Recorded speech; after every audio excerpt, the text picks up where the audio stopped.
When Melvin and Patricia began dating, they first lived with Patricia's grandmother, Georgia Green, and her mother was Ella Green.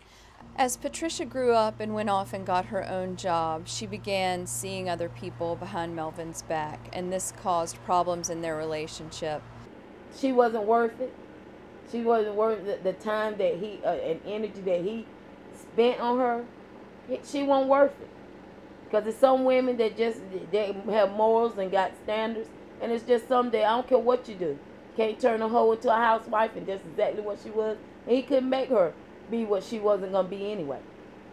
Melvin got angry, Patricia got angry, and Patricia eventually decided to move in with another man named Dwayne Moore. So they ended up moving to Florida and living with Dwayne's brother. But she soon became tired of living in Florida and began calling Melvin to ask if he would come pick her up and bring her home. When Melvin jumps in his car and goes to Florida and picks up. Me? Patricia would have been left in Florida. Keep that. Ain't no way. Ain't no way. They say love is blind sometimes. I don't know. Blind. Hey, poke your eyes out. She was number one. She was dating my first cousin, and trying to mess with my uncle. Ella and Melvin always had a volatile relationship, and when Melvin took Patricia to Ella's house, Ella was upset because Patricia was back in town and Patricia was with Melvin again, and an argument ensued. The mom's boyfriend pulled a knife on my brother, so he ran. I guess Ella was in front of the car. That's from my understanding. I haven't, and he ran over her with the car. Little Melvin had run over Ella with the car, and she was at the hospital. We sit over there for a while, and she's doing fine, so we get up when they finish with her. We leave, and we comes back to the house. On the way back, she says that she believed that he's done something to her mama.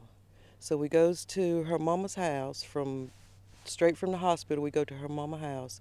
And when they got there, Ella started acting funny and saying that something was wrong, and they called the police. Ella says, something's wrong, said, my mama don't never lock her door. But nobody's touched the door, we didn't knock on the door, nothing. The police arrived, and from there the stories differ. The police story is that they went through the house, found Georgia and Cleveland Wilson dead in one of the front sitting rooms, and secured the property. According to Ella, she went in the house before the police did by climbing through a window in the room where her mother was killed, and she crawled around on the floor. One of the witnesses we talked to also testified that Ella told some people she felt Georgia's head and that it was as soft as cotton. She didn't seem to be scared to me. That's just the remark she made, and the officer came around and he told us to get back in our cars. Her exact words were, my mama is dead. My mom called me. And she asked me, did I hear about Melvin? I said, no. He said, did you hear about your brother? I said, no. And she told me what happened, and I said, oh, okay. After it happened, I came up here, and they was talking about how he climbed up this right here, and climbed up there on the porch. Now, how his arm gonna get up? What he gonna catch up there?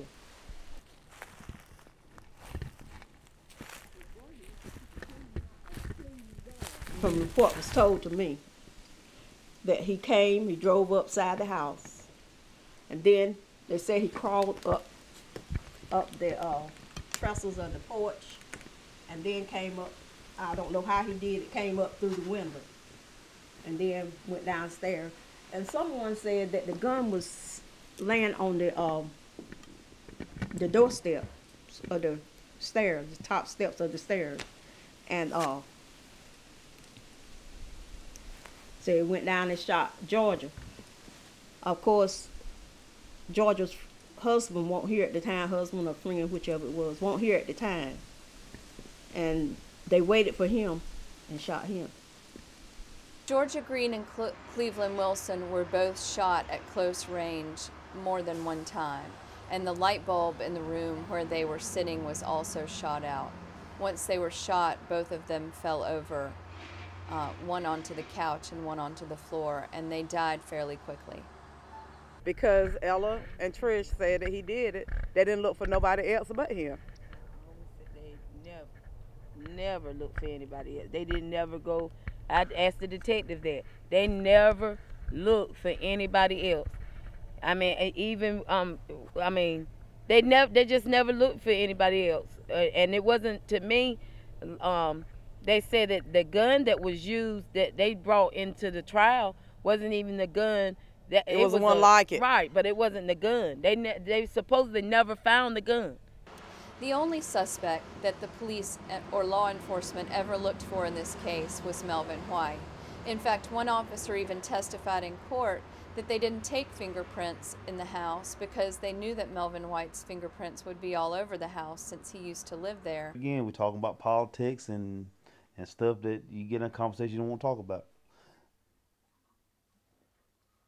Black people is just African Americans. I say it like that. African Americans has just got it bad when it comes to court systems.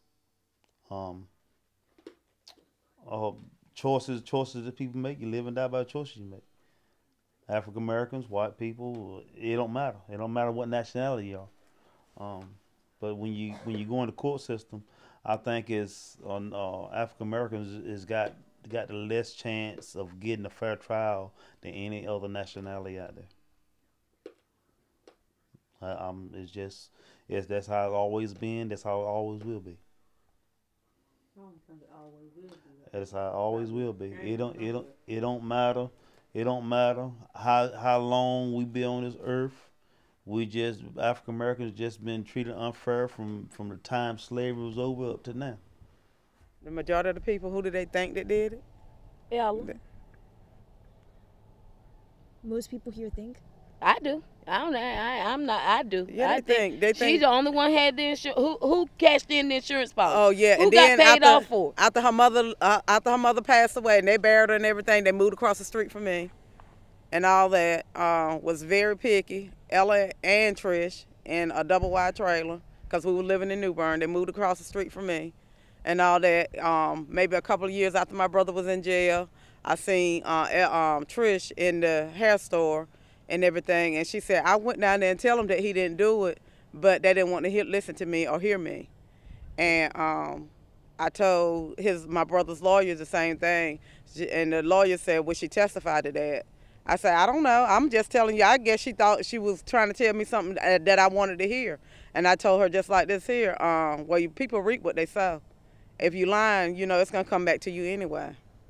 He didn't feel like from the beginning that his lawyers believed him or that they did the research into his case that would have helped prove his innocence. I think he felt like from the beginning that everyone thought he was guilty and that he had no way of proving his innocence. Even though his lawyers talked to him about a plea deal, he always refused to take a plea to a lesser charge because he said he was innocent. But once the trial began and he saw the kind of investigation and the kind of presentation in court that his lawyers were doing, he knew that he was going to be convicted and he knew that he would have a death sentence. So I don't think he was surprised, but he was still angry. Trisha called me tonight after she found out, when everybody found out her grandmother got killed. And she told me that my brother didn't do the crime. He didn't shoot her because she had the gun.